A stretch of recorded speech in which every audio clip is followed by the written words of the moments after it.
This morning, we're fortunate to have with us someone who personifies this kind of courage and clarity. As Executive Director of Consumers Research, Will Hild has stood up to some of the most powerful institutions in the world, shedding light on hidden agendas and helping protect the freedom of American consumers, investors, and workers. Will understands that economic pressures belong in the hands of families, not in the hands of proxy advisors or politically motivated investors.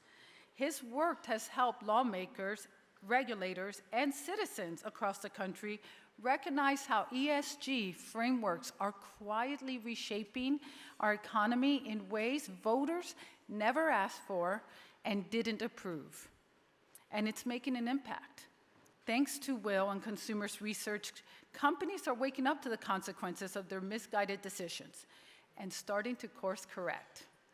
Just last week, yet another financial institution announced its decision to withdraw from the Net Zero Banking Alliance.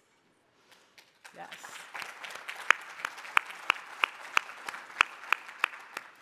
It's proof that when you shine a light on these issues, you can move the needle. He is here not only to share his insights, but also to help us recognize a legislator who shares these values and has demonstrated the courage to lead in their own state. Please join me in giving a warm ALEC welcome to our good friend, Will Hild.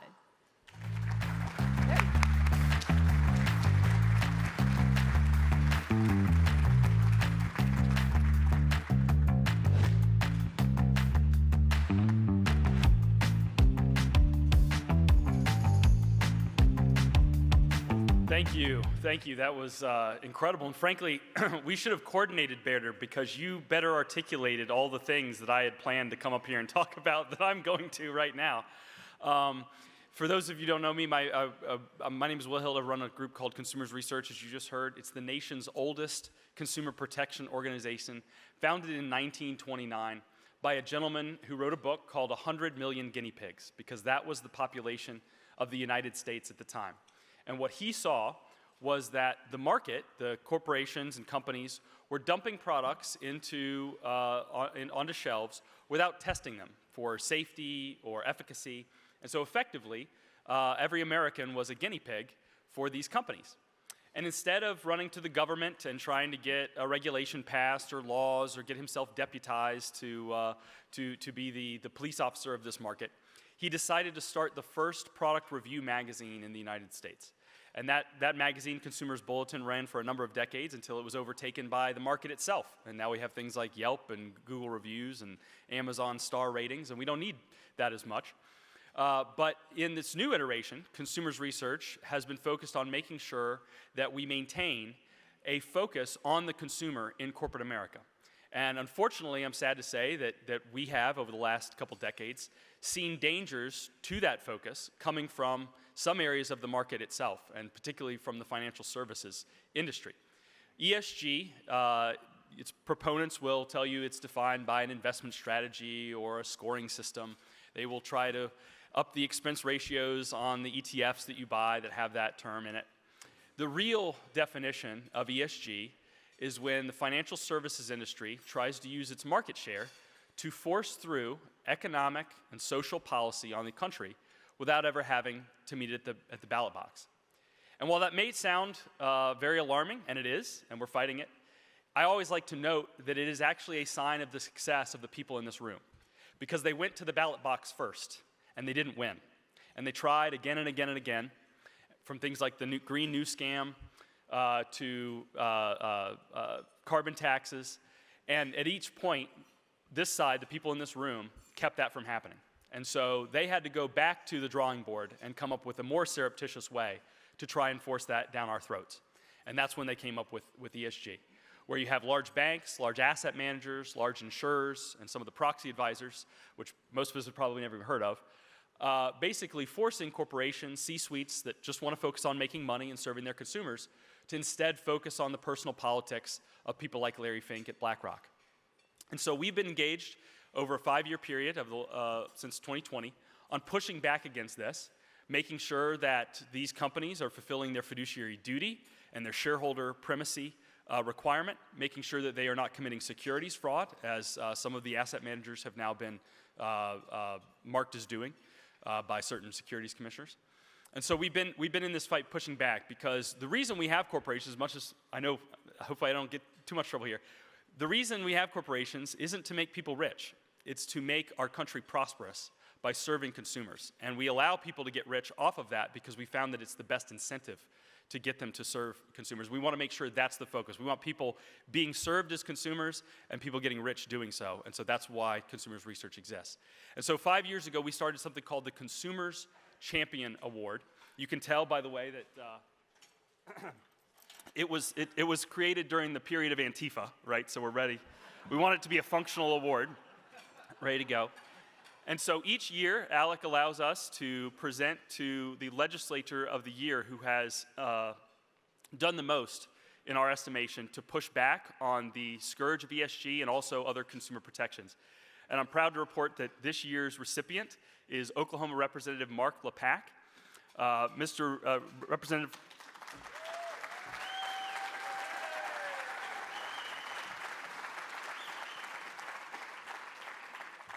Representative Lepak has done an outstanding job over his tenure in the Oklahoma legislature, pushing back on ESG. He has led the way on bills making sure that asset managers have to follow their fiduciary duty when investing the state's funds.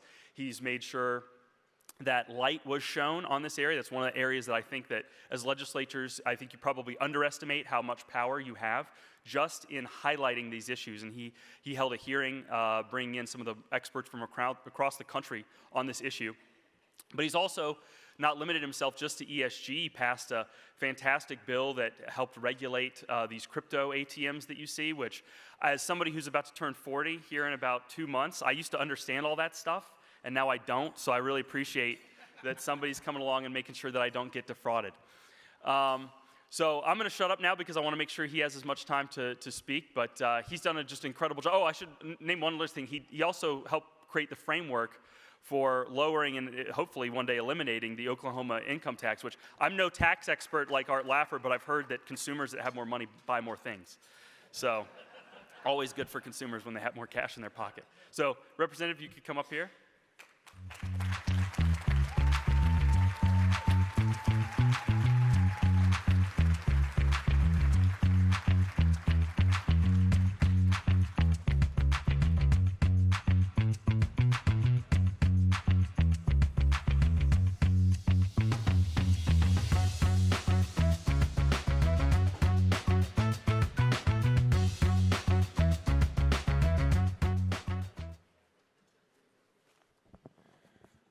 That ought to be a lot of fun with TSA tomorrow night. Thank you, Will. Senator Rucker, you and I have something in common. I lived in Venezuela when I was very small, before we moved to Bolivia. Folks, this is quite an honor and quite unexpected. When Will called, he said he wanted to do this. I said, why, you know? He said, I'll tell you at the meeting. But he got me thinking. I never really considered myself a consumer-oriented legislator. When I ran for office, my interest was Article 5, getting control of spending, tax policy, a pro-life movement, those kinds of things that so many of us are into. But my conversation with Will got me thinking. Senator Rucker elaborated on this so well. I hope it's not repetitive, but I'm going to make these comments a little bit more personal. I'll take you down a short detour down memory lane, and I promise we'll end up back here at ALEC. But I turned 12 years old in 1968. Remember the 60s? And for those of you that are too young, think the Vietnam War and draft, assassinations of Kennedys and MLK. Think civil rights and riots, Kent State, Nixon's return to D.C. Think Ralph Nader, if we're thinking about consumer issues. At that time, Oklahoma City had 2 newspapers delivered each day, As a 12-year-old, I was just absorbing that stuff. That was my thing. But at the time, and really most of my life, the national issues are what consumed me. That's what I was really paying attention to. That and OU Sooner football. But, you know, life moves on, and after a career in the private sector in telecommunications, I ran for this position and won, and was immediately reunited with my 9th grade basketball coach, Gary Bands, who is now former state representative and a former ALEC board member. And the first thing he told me when we saw each other at the Capitol was, "You need to join ALEC." And then he kind of said, "You need to join ALEC." So when the coach calls the play, you say, "Okay," and you run the play. At the time, I'd never heard of ALEC. So I was delighted. Right away, I got here and found what I would call my policy home.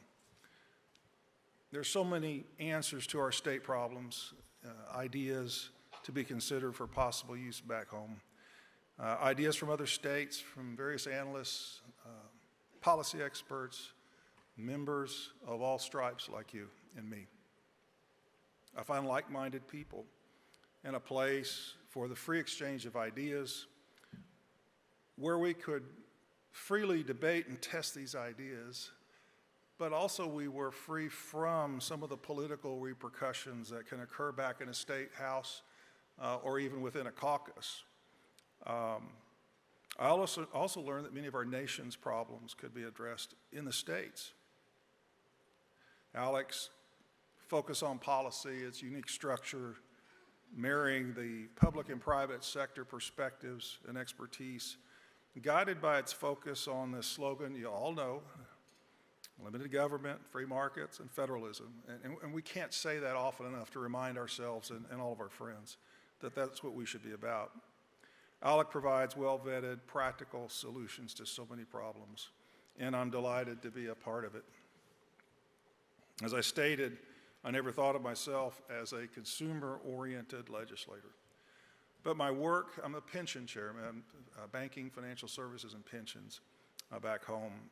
And my work on our pension liabilities and their fiscal health led me to this discussion on ESG and to ALEC's pension protection model legislation. It made so much sense, and that's what I like about ALEC. A lot of the things that we read and talk about here just make sense.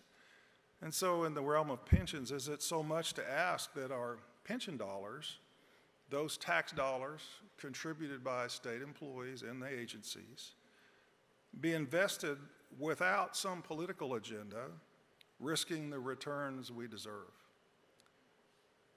And so it makes me think maybe I am a consumer guy after all. We'll mention some other things, and I'll just stop there and close and say thank you for the honor. I really appreciate it. But I have this feeling of gratitude. Gratitude to ALEC for its structure and the leadership it provides. Gratitude to Coach Bands for giving me a direct order almost my first day at the Capitol. And then gratitude to you for showing up year after year after year and growing our numbers.